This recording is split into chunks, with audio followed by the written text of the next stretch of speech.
نحمدہ و نصلی علی رسول الکریم اما بعد اعوذ باللہ من الشیطان الرجیم بسم اللہ الرحمن الرحیم۔ محترم سامعین اور پیارے ویورز، السلام علیکم ورحمۃ اللہ وبرکاتہ۔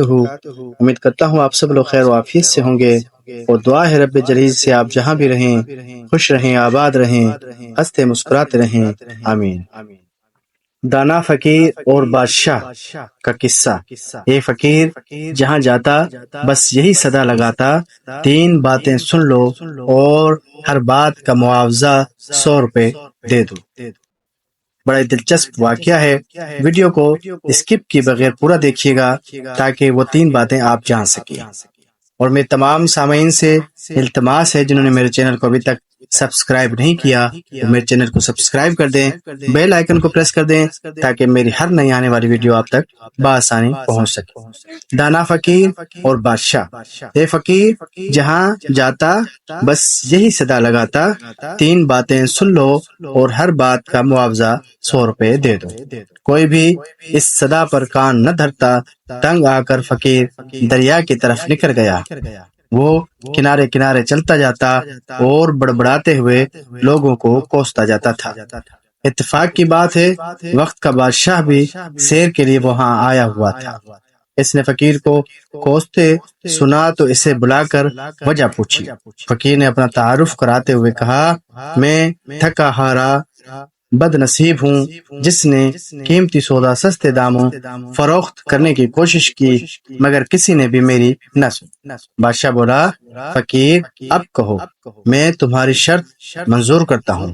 فقیر خوشی خوشی تیار ہو گیا۔ اس کے بعد فقیر نے 3 باتیں سنائی۔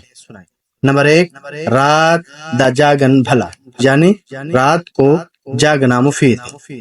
پہلی بات بتا کر فقیر نے بادشاہ سے اس کا معاوضہ 100 روپے کی شکل میں حاصل کر لیا۔ نمبر 2، آنے والے کی تکریم کرنے میں بھلائی ہے۔ دوسری بات سنا کر فقیر نے بادشاہ سے مزید 100 روپے لے لی۔ نمبر 3، یعنی ضدی کے سر میں جب تک 100 جوتے نہ لگے اس کی اصلاح نہیں ہوتی۔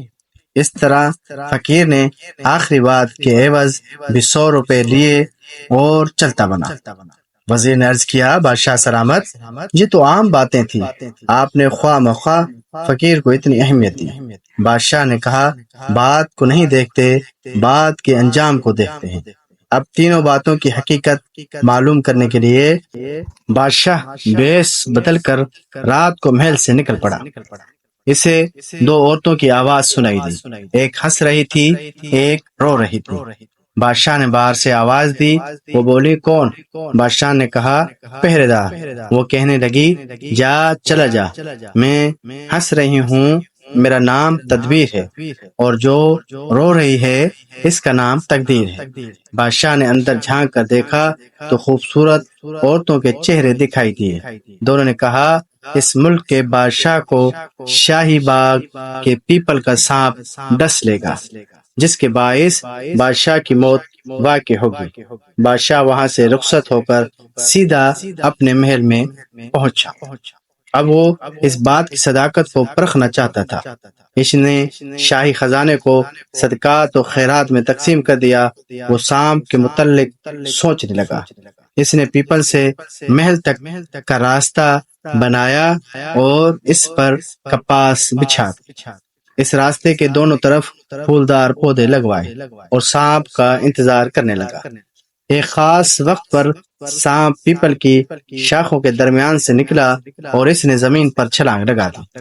محل تک کا راستہ سانپ نے انتہائی آرام سے طے کیا۔ سانپ اس بندوبست سے بہت خوش تھا۔ محل میں پہنچا تو بادشاہ نفل پڑھ رہا تھا۔ سانپ نے پکارتے ہوئے اپنی آمد کا یوں اعلان کیا، اے زمین کے ٹکڑے کے بادشاہ، میں آ گیا ہوں۔ بادشاہ نے سکون سے نوافل کی ادائیگی جاری رکھی۔ جب نوافل ختم ہو گئے تو آخری نفل کا سلام پھیر کر سر جھکا لیا اور بولا، لو رب کا حکم پورا کرو۔ فرشتے کے دل میں رحم پیدا ہوا۔ فرشتے کی فریاد پر رب نے اجازت دے دی۔ غیب سے آواز آئی، آدھی زندگی اس کو اور آدھی تجھ کو بخشی۔ سانپ حملے آور ہونے کے بجائے واپس روانہ ہوا۔ بادشاہ نے سانپ سے کہا میرے لائق کوئی خدمت ہو تو بتاؤ۔ سانپ نے جواب دیا خدمت وہی ہے جو غرض پوری ہونے سے پہلے کی جائے۔ بادشاہ کو رات کو جاگنے اور آنے والے کی قدر کرنے کا صلہ مل گیا۔ اب فقیر کی تیسری بات آزمانے کا وقت آن پہنچا۔ دوپہر کے وقت بادشاہ اپنی ملکہ کے ساتھ 7 مار یعنی 7ویں منزل پر بیٹھا تھا۔ نیچے شہر دکھائی دے رہا تھا۔ یہ وہ زمانہ تھا جب جانور بھی انسانوں کی طرح بولتے تھے۔ ایک روٹھی ہوئی بھیڑ نے چھترے سے کہا اگر تم اس وقت گھاس لے آؤ تو میں مان جاؤں گی۔ چھترے نے 3 چھلانگیں لگائی لیکن کامیاب نہ ہوئی۔ بھیڑ گھاس کے تقاضے پر مسلسل اڑی رہی۔ چھترے نے پہلے تو بہت منتیں کی کہ گھاس کو بھول جائے جو باوجود کوشش کے نہیں حاصل ہو رہا تھا۔ تنگ آ کر چھترے نے اپنی جلد کو جھاڑا اور پھر بھیڑ کو ایک زوردار ٹکر مار دی۔ بس ٹکر کا لگنا تھا کہ بھیڑ نے درد سے نڈھال ہو کر سر جھکا لیا اور ضد ترک کر دی۔ بادشاہ یہ منظر دیکھ کر ہنس پڑا۔ ملکہ نے ہنسنے کی وجہ پوچھی۔ بادشاہ نے صرف اس قدر جواب دیا انسان بہتر کوٹھی ہے، دل بہتر کوٹھی۔ بادشاہ نے کہا کوئی بات نہیں، جانے دو۔ ملکہ نے جھنجھلا کر تاش کے پتے پھینک دیے اور کہا اگر کوئی بات نہیں تو جاؤ، پھر نہیں کھیلتی میں تاش۔ ملکہ کی ہٹ درمی کو دیکھ کر بادشاہ طیش میں آ گیا۔ اس نے غصے کی حالت میں 100 مرتبہ جوتی ملکہ کے سر میں دے ماری۔ ملکہ بے ہوش ہو کر گر پڑی۔ اس واقعے کے بعد ملکہ آج کسی سے اس کا حال پوچھے گی۔ مراد یہ ہے کہ کبھی ادھوری باتوں کا مطلب نہ پوچھے گی۔ اس طرح فقیر کی تیسری بات کی سچائی بھی بادشاہ پر آشکار ہوئی۔ سامعین، رات کو جاگنے سے بادشاہ کو اس بات کا علم ہوا کہ اسے سانپ مرنے آئے گا، اس لیے رات کو جاگنے سے یہ فائدہ ہوا اور پھر بادشاہ نے اس آنے والے کی قدر کی۔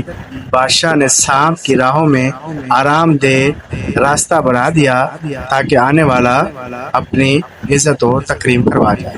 اس عزت و تکریم کی وجہ سے سانپ نے بادشاہ کو چھوڑ دیا اور اللہ سے دعا مانگی جو قبول ہوئی۔ تیسری بات جو فقیر نے بتائی تھی کہ ضدی کو جب تک 100 جوتے نہ مارے جائیں وہ نہیں باز آئے۔ تیسری بات بھی ملکہ اور اس بھیڑ کے قصے سے بادشاہ پر آشکار۔ امید کرتا ہوں آپ لوگوں کو آج کی یہ ویڈیو پسند آئی ہوگی۔ اپنا ڈھیر سارا خیال رکھیے گا۔ اگلی ویڈیو تک کے لیے مجھے دیں اجازت۔ اللہ حافظ۔